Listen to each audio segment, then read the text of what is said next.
इस वीडियो में पूर्णतः हम सभी जानेंगे कि महावरी या मासिक धर्म क्या है, मासिक धर्म चक्र क्या है, मासिक चक्र के दौरान क्या होता है, हार्मोन कैसे कार्य करता है, अगर निषेचन हो जाए तो क्या होता है और अगर निषेचन नहीं हो पाए तो सामान्य महावरी कैसी होती है, महावरी से जुड़ी हुई समस्याएं क्या क्या हैं, एक औरत या लड़की को आमतौर पर पहली महावरी कब होती है, रजोनिवृत्ति कब शुरू होती है, आपको पैड या टेम्पोन को कितनी बार एक दिन में बदलना चाहिए, आपको कब स्त्री रोग विशेषज्ञ से परामर्श लेनी चाहिए यानी कि डॉक्टर के पास जाना चाहिए, ये पूर्णतः जानेंगे हम सभी। तो इसलिए वीडियो को बिना स्किप किए हुए अंत तक बने रहिए और वीडियो को लाइक कर दीजिए, शेयर कर दीजिए व्हाट्सएप फेसबुक पे ताकि अन्य लोगों को मिल सके। एक बार जब आप यौन में प्रवेश करती हैं तो आपका शरीर तेजी से परिपक्व होता है और बहुत सारे परिवर्तनों से भी गुजरता है। स्तनों का विकास होना, जघन के बाल और विशेष करके मासिक धर्म जैसे शारीरिक परिवर्तन होते हैं। इस दौरान हर लड़की के मासिक धर्म की शुरुआत होती है। हालांकि यह वास्तविक समय अलग अलग कारकों के आधार पर अलग अलग होता है। महावरी या मासिक धर्म क्या है, सबसे पहला सवाल लेते हैं हम सभी। हर महीने आपका शरीर आपके गर्भाशय को गर्भावस्था के लिए तैयार करता है। इस प्रक्रिया में अंडाणु के प्रत्यारोपण की तैयारी में ऊतक और रक्त से गर्भाशय पर अंदरूनी परत बनती है। मासिक धर्म तब होता है जब यह परत गिरती है और आपके शरीर में गर्भाशय, ग्रीवा और योनि द्वारा बाहर निकलती है। इस दौरान आपको ऊतक और रक्त का स्त्राव होता है जो कि औसतन 3 से 5 दिनों तक चलता है। तो आइए अब दूसरा सवाल लेते हैं। दूसरा सवाल है मासिक चक्र क्या है। मासिक चक्र हर महीने होता है जो कि महिला के शरीर को गर्भावस्था के लिए तैयार करता है। आपकी महावरी या फिर मासिक धर्म के पहले दिन से लेकर के अगली महावरी के पहले दिन तक एक औसत मासिक धर्म चक्र यानी कि 28 से 29 दिनों का होता है। संभव है कुछ माताओं बहनों को 21 दिनों तक के लघुतर चक्र हो। ऐसी अन्य महिलाएं भी हैं जिनके मासिक चक्र की अवधि 35 दिनों से अधिक भी होती है। अगर आप सुन रहे हैं और आपको प्रॉब्लम है या आपके किसी के घर में किसी को प्रॉब्लम है कि 21 दिन से पहले आ जाती है महावरी या फिर 35 दिन के बाद, तो आप इस चैनल पर दूसरे वीडियो में उसका उपाय देख सकते हैं। आइए इस वीडियो को आगे बढ़ाते हैं। अब आइए जानते हैं मासिक चक्र के दौरान क्या होता है। मासिक धर्म चक्र के 4 चरण होते हैं जो महीने की अवधि के दौरान घटित होते हैं। पहला चरण है आर्तव प्रवस्था। इस चरण में गर्भाशय में निर्मित परत टूट करके गिरने लगती है जिसके कारण रक्तस्राव शुरू हो जाता है। यह चरण 3 से 5 दिनों तक रहता है और कुछ महिलाओं में थोड़े अधिक समय तक चलता है। कई महिलाएं कुछ लक्षणों का अनुभव करती हैं जैसे कि पेट में ऐंठन होना, पेट में दर्द होना, पैर में दर्द होना, मनोदशा में अस्थिरता आना, स्तनों में संवेदनशीलता, ये सब कुछ लक्षण होते हैं। इस दौरान आपको अत्यधिक थकान महसूस हो सकती है और आपकी ऊर्जा में कमी हो सकती है। इसके बाद आता है दूसरा चरण जिसे कुपिक चरण कहा जाता है। यह वो अवस्था है जब आपका शरीर विंडोत्सर्जन की तैयारी कर रहा होता है। FSH यानी कि कूप उत्तेजक हार्मोन, यह एक प्रकार का हार्मोन होता है जो कि अंडाशय को उत्तेजित करता है और परिपक्व अंडाणु तैयार करने के लिए अग्रसरित करता है। यह प्रक्रिया एस्ट्रोजन और प्रोजेस्टेरोन जैसे हार्मोन भी छोड़ती है जो कि गर्भाशय की अंदरूनी परत को आने वाले गर्भधारण के लिए तैयार करती है। यह मोटी परत भ्रूण को पोषक तत्व और रक्त प्रदान करने के लिए निर्मित होती है। एस्ट्रोजन के स्तर में बहुत बढ़ोतरी के कारण इस समय में आप खुद को चुस्त और प्रसन्न महसूस करते हैं। आपको इस समय के दौरान कुछ सफ़ेद स्राव भी हो सकता है जो कि एक सामान्य सी बात होती है। इसके बाद तीसरा चरण आता है जिसे ओव्यूलेशन या फिर डिंबोत्सर्जन कहा जाता है। डिंबोत्सर्ग तब होता है जब अंडाशय परिपक्व अंडाणु मुक्त करता है और यह डिंबवाही नलिका के माध्यम से गर्भाशय में जाने लगता है। यह अंडाणु केवल 12 से 24 घंटे तक ही जीवित रह सकता है। इस अवधि के भीतर यदि अंडाणु एक शुक्राणु के संपर्क में आता है तो यह निषेचित हो जाता है। यह वो दिन होता है जब आपकी प्रजनन क्षमता अपने चरम पर होती है। यदि आप इस दौरान संभोग करते हैं तो आपको ध्यान रखना होगा कि आप गर्भ निरोधक का उपयोग करें अगर आपको बचना है तो। इस अवधि के दौरान आपके शरीर में उत्पादित एस्ट्रोजन का उच्च स्तर आपको ऊर्जा भाव और यहाँ तक कि आपके कामेक्षा में वृद्धि करता है। इसके बाद आता है चौथा चरण, जिसे पित्त पिंड चरण कहा जाता है। यह चरण मासिक धर्म चक्र के अंत को चिन्हित करता है। एक बार जब अंडाणु डिंब वाहिनी नलिका से नीचे और गर्भाशय के अंदर चला जाता है, तब आपका शरीर प्रोजेस्टेरोन का उत्पादन करना शुरू कर देता है और यह गर्भाशय की अंदरूनी परत का निर्माण करता है। हालांकि अगर अंडाणु निषेचित नहीं होता है तो एस्ट्रोजन और प्रोजेस्टेरोन के स्तर में गिरावट होने लगती है। इसके अलावा चूंकि अंडाणु के आरोपण न होने के कारण गर्भाशय को इस परत की आवश्यकता नहीं होती है और यह परत गर्भाशय से गिरने लग जाती है। यह वो समय है जब आप एक नए चक्र में प्रवेश करने वाले होते हैं। अब सवाल ये आता है कि हार्मोन कार्य कैसे करते हैं हमारे शरीर पर। मासिक धर्म चक्र अलग अलग हार्मोन द्वारा विनियमित होता है, जो कि शरीर के अलग अलग भागों से उत्पन्न होता है। गोनेडोट्रोफिन, जी हाँ, रिलीजिंग हार्मोन है ये, जिसे कि GnRH के रूप में जाना जाता है। मस्तिष्क के हैपाथैलेमस भाग में उत्पन्न होता है। यह अन्य हार्मोन के उत्पादन को उद्दीपित करता है, जैसे कि फॉलिकल स्टिमुलेटिंग हार्मोन जिसे FSH और ल्यूटिनाइजिंग हार्मोन जिसे कि LH कहा जाता है। FSH या फिर कूप उत्तेजक हार्मोन मस्तिष्क में पिट्यूटरी ग्रंथि द्वारा निर्मित होता है और अंडाशय में अंडाणु को परिपक्व या फिर तैयार होने में मदद करता है। पीयूषिका यानी कि पिट्यूटरी ग्रंथि में भी उत्पादित ल्यूटिनाइजिंग हार्मोन अंडाशय को अंडाणु से मुक्त करने के लिए उद्दीपित करता है। आपका अंडाशय एस्ट्रोजन का उत्पादन करता है, जो कि यौवन के दौरान आपके शरीर में होने वाले परिवर्तनों के लिए जिम्मेदार होता है।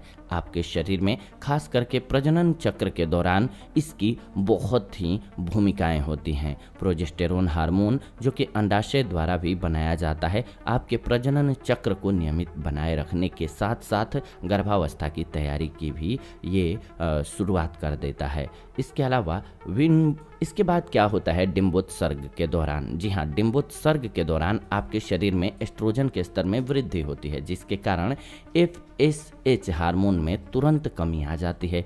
लेकिन ल्यूटिनाइजिंग हार्मोन में वृद्धि के साथ ही FSH भी बढ़ जाता है। ल्यूटिनाइजिंग हार्मोन डिंबोत्सर्ग को सक्रिय कर देता है और अंडाणु थैली से और अंडाशय से बाहर निकल जाता है। यह अंडाणु फिर डिंबवाही नलिका द्वारा पकड़ लिया जाता है। सामान्य दिनों के दौरान गर्भाशय ग्रीवा में गाढ़ा स्लेम बनता है, जिसमें शुक्राणु प्रवेश नहीं कर सकते हैं। डिंबोत्सर्ग से पहले एस्ट्रोजन हार्मोन इस गाढ़े स्लेम को बदल करके इसे पतला बनाता है।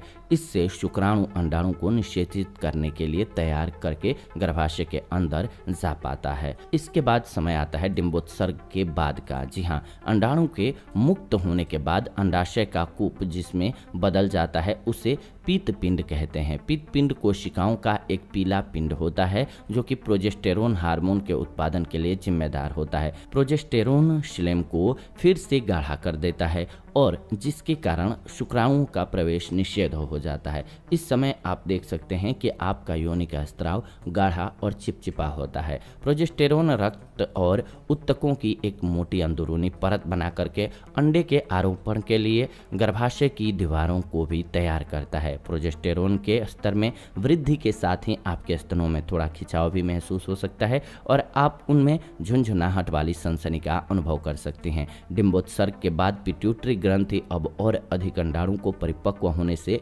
रोकने के लिए FSH हार्मोन का उत्पादन करना बंद कर देती है।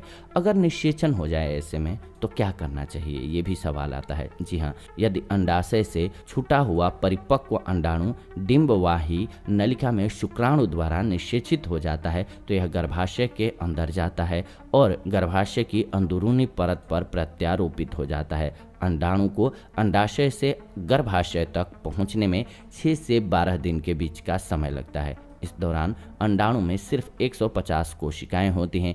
इस समय आप गर्भावस्था के शुरुआती लक्षणों को भी महसूस करना शुरू कर सकते हैं, क्योंकि आपके शरीर में प्रोजेस्टेरोन का स्तर बढ़ना जारी रहता है। क्या होता है अगर निषेचन नहीं हो पाए तो? यदि निषेचन नहीं हो पाता है या अंडाणु गर्भाशय की दीवार पर सफलतापूर्वक प्रत्यारोपण नहीं कर पाता है तो अंडाणु का विघटन शुरू हो जाता है। पित्त पिंड भी सिकुड़ जाता है और आपके शरीर में एस्ट्रोजन और प्रोजेस्टेरोन का स्तर कम होने लग जाता है। गर्भाशय प्रोस्टाग्लैंडिस नामक एक रसायन का उत्पादन करता है जो कि गर्भाशय की तरफ होने वाली रक्त की आपूर्ति को बदल सकता है। गर्भाशय की दीवारों पर बनाई गई अंदरूनी परत को तोड़ करके गर्भाशय को संकुचित करता है। इसी समय वह परत अनिषेचित अंडाणु के साथ साथ गिरने लगती है और महावरी शुरू हो जाती है। सामान्य महावरी कैसे होती है, ये एक सवाल है। आइए अब इसको जानते हैं। सामान्य महावरी में आपकी योनि से लगभग 3 से 5 दिनों तक रक्तस्राव होता है। कुछ महिलाओं में रक्तस्राव कम या फिर अधिक समय तक चल सकता है। मासिक धर्म प्रवाह या योनि से निकलने वाले रक्त की मात्रा को भारी, मध्यम या हल्के प्रवाह के रूप में वर्गीकृत किया जा सकता है। यह एक महिला से दूसरी महिला में अलग अलग होता है, भिन्न भिन्न होता है। मासिक धर्म के दौरान रक्तस्राव शुरुआत के कुछ वर्षों में ज़्यादा लंबे समय तक चल सकता है और उम्र बढ़ने के साथ साथ नियमित होने लगता है। महावरी से जुड़ी हुई समस्याएं अब क्या हैं, ये जान लेते हैं। ऐंठन होती है, प्रगारत्व यानी कि पीएमएस की समस्या होती है। दर्द और शरीर में दर्द के अलावा आपकी महावरी के साथ आने वाली कई समस्याएं हो सकती हैं। तो सबसे पहली बात कि अत्यार्तव क्या है। इसमें भारी रक्तस्राव होता है जो कि 5 से 7 दिनों तक रह सकता है। अत्यार्तव एस्ट्रोजन और प्रोजेस्टेरोन के स्तर में असंतुलन के कारण होता है। योनि में संक्रमण, गर्भाशय ग्रीवा में सूजन, हाइपोथायराइडिज्म, गर्भाशय में रसौली, ये सभी इसके कारण होते हैं जिसके कारण ये समस्या होती है। इसमें से कोई भी समस्या है तो आप इस चैनल पर दूसरे वीडियो में जा करके देख सकते हैं। खास करके रसौली के संबंध में हमने बताया हुआ है और उपाय भी। दूसरी बात कि अनार्तव क्या होता है, इसे अनुपस्थित महावरी भी कहा जाता है। यहाँ अलग अलग कारणों से आपको महावरी नहीं हो पाती है। प्राथमिक अनार्तव तब होता है जब आप 16 वर्ष के होते हुए भी मासिक धर्म के शुरुआत को नहीं अनुभव कर पाते हैं। युवा अवस्था में देरी, प्रजनन प्रणाली में जन्मजात दोष या फिर पीयूष ग्रंथि में समस्या जैसे कारण आपको हो सकते हैं। ऑटो अतिक्रियता, क्षुधा अभाव, डिंब ग्रंथि पुटी, गर्भावस्था, गर्भ निरोधक को रोक देना या फिर अचानक वजन बढ़ना या कम होना, ये कारण होता है द्वितीय अनार्तव होने का। जी हाँ, इसके अलावा एक सवाल आता है कि कष्टार्तव क्या है। कष्टार्तव के कारण महावरी के दौरान आपको तीव्र दर्द का अनुभव हो सकता है। हालांकि प्रगारतव यानी कि पीएमएस के दौरान गर्भाशय के सिकुड़ने और फैलने के दौरान ऐंठन सामान्य होती है। कष्टार्तव वाली महिलाओं को अत्यंत कष्टकारी दर्द का अनुभव होता है। यह श्रोणि की सूजन, रसौली या फिर एंडोमेट्रियोसिस, गर्भाशय में ऊतक की असामान्य वृद्धि, इसके कारण हो सकता है आपको। तो अब सवाल यह आता है कि एक लड़की को आमतौर पर पहली महावरी कब होती है। पहली महावरी आमतौर पर 10 से 12 साल की उम्र के बीच शुरू होती है, लेकिन कुछ लड़कियों को यह जल्दी 10 साल की उम्र में भी हो सकती है या फिर देर से 15 या 16 की उम्र तक हो सकती है। पहली महावरी की उम्र इस बात पर भी निर्भर हो सकती है कि माँ को पहली महावरी कब हुई थी। यह भी देखा गया है कि लड़कियों में स्तनों और जघन की बाल विकसित होने के लगभग 2 साल बाद महावरी शुरू होने की संभावना होती है। सब में अलग अलग हो सकता है। इसके अलावा सवाल यह आता है रजोनिवृत्ति कब शुरू होती है। एक महिला को रजोनिवृत्त तब कहा जाता है जब उसे 12 महीनों से अधिक समय तक महावरी नहीं हुई हो। महिलाओं में रजोनिवृत्ति पहुंचने की औसत आयु 40 से 50 वर्ष के बीच है। हालांकि कुछ महिलाएं अपने 30 के दशक में रजोनिवृत्ति में प्रवेश करती हैं और अन्य को रजोनिवृत्ति तब तक नहीं मिलती है जब तक कि वे अपने 60 के दशक में नहीं होती हैं। आपको पैड टेम्पोन को कितनी बार दिन में बदलना चाहिए। संक्रमण और बैक्टीरिया में वृद्धि होने से बचने के लिए आपको हर 4 घंटे में अपना पैड बदलने की आवश्यकता होती है। यदि आप टेम्पोन का उपयोग कर रहे हैं तो TSS या फिर विषाक्त शॉक सिंड्रोम टेम्पोन को 8 घंटे से अधिक समय तक पहनने के कारण बैक्टीरिया द्वारा विषाक्त या जहर बन जाने की स्थिति से बचने के लिए इसे 8 घंटे से अधिक नहीं पहनना ही उत्तम होता है। स्पंज और मासिक धर्म के कप को अपने प्रवाह की मात्रा के आधार पर दिन में 1 या 2 बार बदला जा सकता है। यह महत्वपूर्ण है कि वो उत्पाद उपयोग करें जो आपके रक्त स्राव की मात्रा के लिए उपयुक्त हो। आप अलग अलग दिनों में अलग अलग उत्पादों का प्रयोग भी कर सकते हैं, क्योंकि जैसे जैसे आपकी महावरी आगे बढ़ती है आपके मासिक धर्म के प्रवाह में परिवर्तन भी होता है, तो इस बात को भी ध्यान रख सकते हैं। अब सवाल और आखिरी महत्वपूर्ण सवाल कि आपको स्त्री रोग विशेषज्ञ से परामर्श कब लेनी चाहिए। आपको कुछ बातों का ध्यान रखना चाहिए। अगर आपको 15 वर्ष की आयु तक पहली महावरी नहीं हुई है, आपके स्तन विकसित नहीं हुए हैं, या फिर स्तनों के विकास के 3 वर्ष के भीतर आपको महावरी शुरू नहीं हुई है, महावरी आना 90 दिनों से अधिक समय तक एकाएक रुक गया हो, अनियमित महावरी हो गई हो, अगर आपको 7 दिनों से ज़्यादा रक्तस्राव होता है, अगर आपको बहुत ज़्यादा रक्तस्राव हो जिसकी वजह से हर 2 घंटे में 1 से अधिक पैड या टेम्पोन का उपयोग करना पड़े, आपको 2 महावरियों के बीच रक्तस्राव होता हो, मासिक धर्म के दौरान गंभीर ऐंठन और दर्द होता हो, अगर आपको टेम्पोन का उपयोग करने के बाद बुखार हो गया हो, तो आपको इस स्थिति में डॉक्टर से मिलना चाहिए। मासिक धर्म एक महिला के जीवन का महत्वपूर्ण पड़ाव है, क्योंकि यह उसके शरीर को गर्भ धारण करने में सक्षम बनाता है। चूंकि आप अपने स्त्रीत्व की यात्रा शुरू करने जा रहे हैं, यह समझना महत्वपूर्ण है कि आपका मासिक चक्र कार्य कैसे करता है, ताकि आप सजग और सुरक्षित रहें। और इसी कड़ी में हमने ये वीडियो बनाया है जानकारी मात्र के लिए, ताकि समझ होनी चाहिए, समझ होनी बहुत ज़रूरी है।